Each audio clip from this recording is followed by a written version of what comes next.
One of the fights, we're not going to get into too much, but James Krause. Let's just talk about James Krause real quick. Well, let's just give him a quick shout out because James Krause was there to corner a teammate on the Friday. And I think his teammate, what was the situation there, Harrington?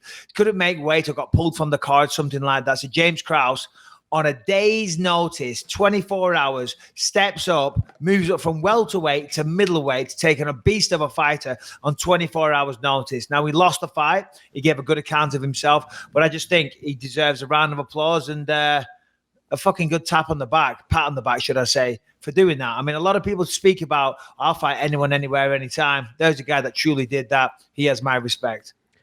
So it was James Krause was in town to corner his teammate Yusuf Zalal when another fighter, Antonio Arroyo, was forced out of his bout with Trevin Giles, I believe, due to a medical issue.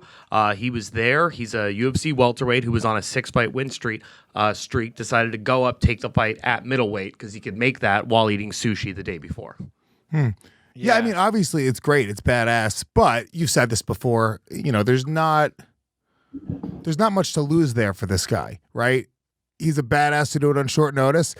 If he loses, literally, we're still giving him props, and we're still talking about what a badass he is to do it on short notice. Moving up in weight against a guy, a guy who's larger than him. Not much of a downside. Even snapping the 6-fight winning streak, it's not really. It's out of his weight class. If I was him, I'd be like, dude, yeah, whatever, fuck it. I'm that fucking badass. That's what I'll do. So, whereas, yes, I do think it's awesome. I'm still not going to necessarily. I think that's what any fighter in that position should do. Well, you are right. I can't step away from all the times I've said, listen, when fighters step up a weight class, they've got nothing to lose. I do stand by that, but a lot of the time I direct that at champions that want to fight at champions in other weight classes because they want to fight for that belt or whatever because they have nothing to lose. If they lose that fight, they're still the champion of their division.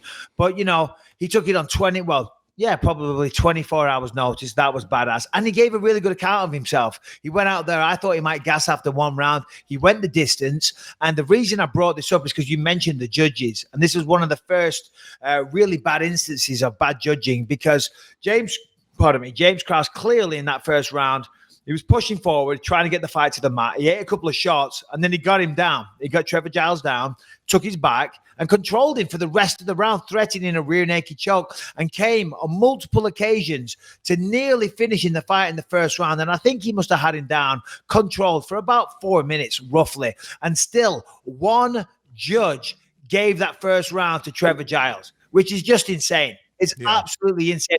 I don't know if that was the first example of bad judging on the night, but that certainly set the tone for what was going to be a night of very, very terrible judging, in my opinion.